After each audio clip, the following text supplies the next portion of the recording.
গালি দেওয়ার খারাপ কথা শিখে নিজের মা আর নিজের বাপের কাছে, ঠিক কিনা বলেন? ছোট ছোট বাচ্চারা মা বাবা যে সমস্ত ল্যাঙ্গুয়েজে ঝগড়া করে, এই ঝগড়ার শব্দ শুননা ওই শুনেন এক বেচারা এক বেটা বাজারে গরু বিক্রি করতে গিয়া গরু আর বিক্রি করতে পারে নাই, তো বাড়িতে আইসে বিবি জিগাইছে যে কেউ গরু 3টা নিলেন, 3টাই ফেরত লয়ে এলেন, তো বেচতে তো পারলেন না, ব্যাপারটা কি? বেচারা রাগ হইয়া কইয়া বইছে যে আজকেও ফাইং মারা খাইলাম। ফাইং মারা কোনো এক অঞ্চলের ভাষায় এই শব্দটা খারাপ। এখন এই মুহূর্তে তার মাল লগে তার বাচ্চাটা দাঁড়ায় রয়েছে, 8 বছরের বাচ্চা। বাচ্চা ডাইকা কয়, আব্বু তুমি ডেলি বাজারে গিয়ে ফাইং মারা খাই আইও, আমার লাগে আনো না।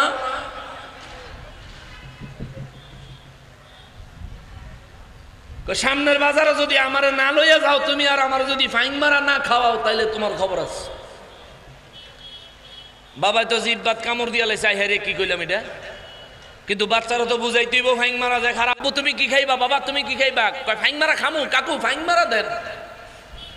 আর আব্বা কয় ঠিক আছে ভাই 1 কেজি ফাইং মারা দেন। রসগোল্লা দিছে, আর কয় আব্বু এখানে 2টা খাই। কয় খাও। এখন রসগোল্লা বাচ্চায় মুখে দিয়ে কয় আব্বু ফাইং মারা এত মিঠা, তুমি ডেলি ডেলি একটা খাও, আমাকে লেগে নেও না, আম্মুর লেগে 2টা লই।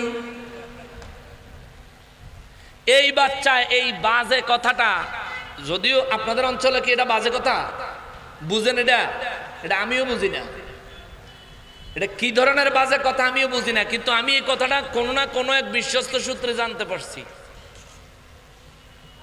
ফাইং মারা বাচ্চা এই কথাটা শিখলো তার বাবার কাছে, তার মায়ের কাছে। আপনার সন্তান অন্যকে গালি দেয়, এই গালি আপনার কাছে শিখছে। অথবা আপনি গালি দেন না, আপনার পরিবার আপনার ওয়াইফ গালি দেয় না, কিন্তু আপনার বাচ্চাটা যাদের সাথে মিশে ওই বাচ্চারা গালি দেয়, ওদের কাছ থেকে শিখা আসে, ঠিক কিনা বলেন? আপনার বাচ্চা কার সাথে মিশে এটাও আপনাকে খেয়াল রাখতে হবে। কে আপনার বাচ্চার বন্ধু, কে আপনার বাচ্চার সহপাঠী, কার সঙ্গে বাচ্চা খেলে, আপনাকে পরিপূর্ণ 24 ঘন্টা তাকে অবজারভেশন করতে হবে, নজর রাখতে হবে। আপনারা তো নজর রাখেন না, রাত 2টা বাজে গিয়ে IPL এর জুয়া খেলে, আসেনি? এই জুয়া খেলানোর সময় টেনশনের ছোটে বিড়ি খায় কয়দিন, এরপরে সিগারেট ধরে, এরপরে গাঞ্জা খাওয়া শুরু করে। আমি কি ভুল কইলাম?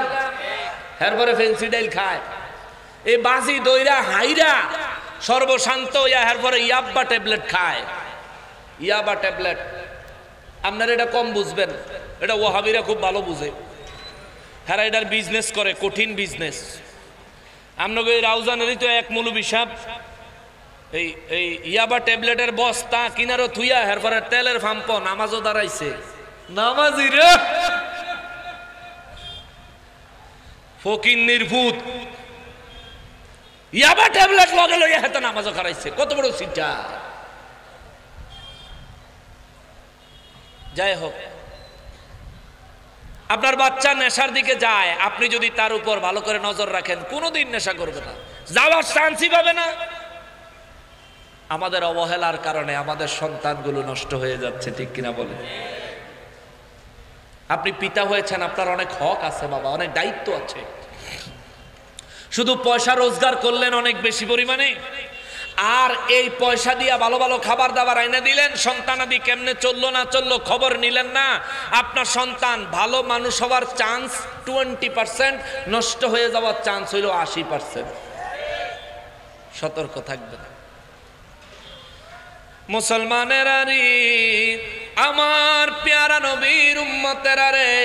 এই জন্য নবী কয় তোমার সন্তানের 3টা জিনিস তুমি শিক্ষা দাও।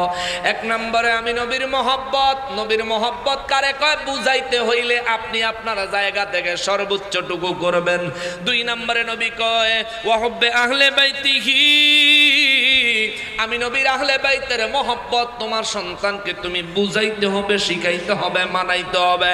এরপরে আমার নবী বলেন ওয়ালা কিরাতিল কুরআন, কুরআনুল কারীমের তেলাওয়াত তুমি তোমার সন্তানকে অবশ্যই শিক্ষা দিবা।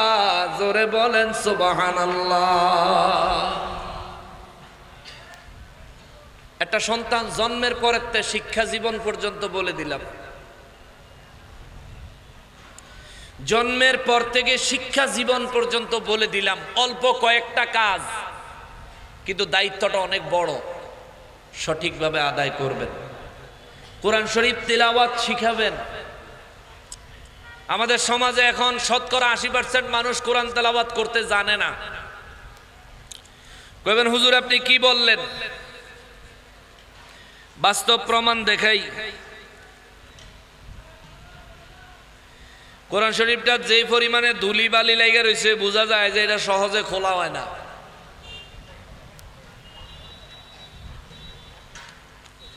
দুইটা কারণ, প্রথমত পড়তে জানে না, দ্বিতীয়ত যারা পড়তে জানে তারা অবহেলায় সময় কোরআন শরীফের সাথে দেয় না। ঠিক কিনা বলেন? নবী বলেন তোমার সন্তানকে তুমি তিনটা জিনিসের 3 নাম্বার জিনিসটা হইল কোরআন তেলাওয়াত শিক্ষা দিবা। 80% মানুষ কোরআন তেলাওয়াত করতে জানে না, বাকি 20%-এর মধ্যে 18%ই শুদ্ধ করে পড়তে জানে না। ঠিক কিনা বলেন? আমরা মুসলমান, যদি আমাদের অবস্থা এমন হয়, এটাই আমাদের জীবন বিধান। ধর্মগ্রন্থ আসমানি কিতাব, 104টা আসমানি কিতাবের মধ্যে 4টা শ্রেষ্ঠ, ওই 4টার মধ্যেও এইটা শ্রেষ্ঠ। সুবহানাল্লাহ। এই জিনিসের মর্যাদা মর্তবা আমাদের বোঝা দরকার। বাচ্চাদেরকে পড়াবেন, বুঝাবেন, মানাবেন। এখনকার সময় অনেক কিন্ডারগার্টেন, কেজি স্কুল শুরু হয়েছে, সকালে মক্তবের টাইমে শুরু হয়। সন্তানকে সকালে মক্তবে পাঠাবেন। আরো একটা উচিত কথা মনে পড়ছে, কয়ে দিব? একটা উচিত কথা মনে পড়ছে, বলে দিব। অনেক মানুষকে দেখা যায় তার সন্তানের হুজুর বাড়িতে রাইখা তারপরে বেতন দিয়া বাচ্চারে কোরআন তেলাওয়াত শিখায়, তবুও বাচ্চায় সঠিকভাবে কোরআন তেলাওয়াত শিখতে পারে না। হুজুর ঠিক পড়ায়, কিন্তু বাচ্চা ঠিক মতো পড়তে আয়ত্ত করতে পারে না। এটার পিছনে একটা বাস্তব কারণ আছে। আপনার সন্তান ইংলিশ মিডিয়ামে পড়ে, কিংবা ইংলিশ সাবজেক্টটা যেই টিচারের কাছে প্রাইভেট পড়ে, ওই টিচারের সপ্তাহে 3 দিন আইয়ে, মাসে 12 দিন আসে, তারে আপনি বেতন দেন 5,000, 10,000, 3,000, 2,000, 1,000। এর থেকে বেশিও হইতে পারে, কমও হইতে পারে, আমি অনুমান করে বললাম। কিন্তু আল্লাহর কোরআন যে হুজুর শিখায় 100, 300, 150, 500, হুজুরে যদি কয় একটু বাড়াইয়া দেন, আরে মোল্লা মানুষ এত টাকা দিয়ে কিনবো। ঠিক কিনা বলেন? মসজিদের সভাপতি চাকরি করে, ওনার বেতন 1 লক্ষ টাকা। ওই সভাপতি সাহেবের, ইমাম সাহেবের বেতন মাস গেলে 3,000, 6 মাসের বাকি। ঠিক কিনা বলেন? আপনি সভাপতি সাহেব, আপনার মাসে 1 লাখ লাগে, ওই বেটার তো 10,000ও লাগে। এর লেগে কোন এক মসজিদেও সভাপতি সাহেব ইমাম সাহেবের কাছে দোয়া চাইছে, ইমাম সাহেব দোয়া করেন, আমার ছেলেটা সরকারি একটা চাকরির ইন্টারভিউ দিছে, চাকরিটা যেন হয়, একটু দোয়া করেন। ইমাম সাহেব দোয়া করছে, মালিক সভাপতি সাহেবের ছেলেটা চাকরির ইন্টারভিউ দিছে, আল্লাহ ছেলেটার যেন চাকরিটা হয়ে যায়। সবাই কয় আমিন। হুজুরে আবার কয়, আল্লাহ ছেলেটার চাকরিটা হয়ে গেলে ছেলেটার বেতন যেন আমার মতন হয়। সভাপতি সাহেব কয়, এই ইমাম সাহেব আপনি এটা কি কর? কয় কা কি হইছে? কয় আপনার মতন কা বেতন হইতে আমার ভূতের 3,000 টাকা বেতন হইলে সারবনি। কয় আমার সারে কেমনে? আমার সারে কেমনে? ও আমনের ভূতের চাকরির সময় বড় মোড় অঙ্কের বেতনের লেগে হুজুরে দোয়া করতো, যে হুজুর দোয়া করবো, হে হুজুরের বেতনই আপনি 3,000, 6 মাসের বাকি। আবার আমনের ভোলা ওই হুজুরের পিছনে নামাজ পড়ে নামাজি হইতো। কোরআন তেলাওয়াত যে হুজুর শিখায়, ওই হুজুরে আপনি মাসে 30 দিন, প্রতিদিন 1 ঘন্টা, মাসে 30 ঘন্টা হুজুরাই আপনার বাচ্চারে পড়ায়। আপনার হাতে 500 টাকা উঠতে বড় কষ্ট হয়ে যায়। আপনি আশা করেন আপনার বাচ্চা এই হুজুরের কাছ থেকে সঠিকভাবে কোরআন তেলাওয়াত শিখবে? লাভ নাই। ইংরেজি টিচার দৈনিক 1 ঘন্টা, সপ্তাহে 3 দিন, মাসে 12 দিন, মাস গেলে বেতন 10,000। আবার ইংরেজি টিচার আইলে মালটার রস চিপ্পা দেয়, ঠিক কিনা?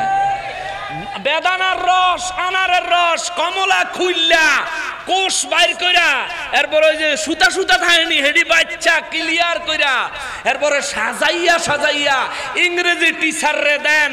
ইংরেজি টিচার আচ্ছা মতন খায় আর কয় ভাবি খুব ভালো। আর মাদ্রাসার শিক্ষক, মসজিদের ইমাম সাহেব যারা রাখলেন, হে বেড়ায় পড়াইতে আইলে বেড়ার দেয় টুস বিস্কুট, কুড়াল দিয়ে ফিটাই আমার সেটা ভাঙন যায় না। তো আপনি হুজুরে দেবেন টুস বিস্কুট, 30 দিন খাটাইয়া বেতন দিবেন 500। আর এটা তো আসমানি গ্রন্থ, যার মূল্য দেওয়ার মতো আল্লাহ সৃষ্টি জগতে আল্লাহ কোনো কিছু বানাই নাই, ঠিক কিনা বলেন? এত মূল্যবান জিনিসের শিক্ষার মূল্য আপনি যখন অবমূল্যায়ন করবেন, তখন আপনার সন্তানের দিলে কলবে কোরআন ঢুকবে না, ঢুকবে না, ঢুকবে না, ঠিক কিনা বলেন? আগে আপনার ইনসাফ ঠিক করেন। ইংরেজি টিচাররে 10,000 জায়গায় 20,000 দেন, আমার কোনো আপত্তি নাই। কিন্তু যিনি আলেম, যিনি কোরআন শিখায়, যেটা পড়লেও সওয়াব, শুনলেও সওয়াব, শুধু তাকায়া থাকলেও সওয়াব, সুবহানাল্লাহ। আমার নবীর আরো এক হাদিসে মোবারকে বলেন, ইযা বুদিআল মাইয়িতু ফি কবরিহি জাআল কুরআনু ইনদা রাসিহি ওয়াস সালাতু আন ইয়ামিনিহি ওয়াস সিয়ামু আন শিমালিহি ওয়া সাইরাল হাসানাতি রিজলাইহি ইনদা রিজলাইহি আও কামা ক্বালা আলাইহিস সালাতু ওয়াস সালাম। চিৎকার দিয়া কোন সুবহানাল্লাহ। নবী বলেন, উম্মত, দুনিয়ায় কারো যদি কোরআনের সাথে সম্পর্ক ভালো থাকে, মারা যাওয়ার পর কবরের ভিতরে মুনকার নাকির ফেরেশতা আসার আগে তার মাথার কাছে এই কোরআন তার বন্ধু হইয়া দাঁড়ায়া যাবে। আপনার কবরে কোরআন আপনার বন্ধু হবে। এই বন্ধুরে চিনানোর জন্য যে শিক্ষক রাখছেন, ওই শিক্ষকের সঙ্গে যদি সঠিক আচরণ না করেন, ইনসাফ না করেন, ও বাবা, এই কোরআনুল কারীম তার অন্তরে ঢুকবে না, পড়তে চাইলেও পারবে না, শুদ্ধ করে আসবে না। কেননা কোরআন শিক্ষকে পড়ায়, কিন্তু শিখার ক্ষমতা দেয় কে? জোরে বলেন কে? এই জন্যে বাবা, আলিমদেরকে সম্মান করবেন, উপযুক্ত মর্যাদা দিবেন। কে কয় টাকা দিল বাদ দেন, আপনার যদি তৌফিক থাকে একটু বেশি দেওয়ার দিয়েন। যদি তৌফিক থাকে ইংরেজি টিচারে মালটার জুস দিলেন, আবার কমলাও দিলেন। মসজিদের ইমাম সাহেব আইলে মালটার জুসটা নাইলে না দিলেন, 1 পিস কমলা হইলেও দিয়েন, তার 1 পিস আপেল হইলেও কাইটা দিয়েন। ঘরে যদি থাকে, ডেলি ডেলি দিয়েন এটা না, যদি থাকে দিয়েন। ও মুসলমানেরই, একজন আলেমকে আপনি যদি ইজ্জত করেন, আপনার বাচ্চায় চিনবো, বাচ্চায় বুঝবো, বাচ্চায় শিখবো। হায় হায়, ইমাম সাহেব তিনি তো অনেক সম্মানী মানুষ, তারে তো সম্মান করতে হবে। আমার বাবায় তারে সম্মান করে, আমার বাবায় তারে মহব্বত করে, আমার আম্মায় তারে এত সুন্দর নাস্তা বানাইয়া দেয়। তখন বাচ্চার ভিতরে একটা অনুপ্রেরণা তৈরি হবে, আমিও বড় হইলে হুজুর হমু, ঠিক কিনা বলে? তার ভিতরে অনুপ্রেরণা আসবে।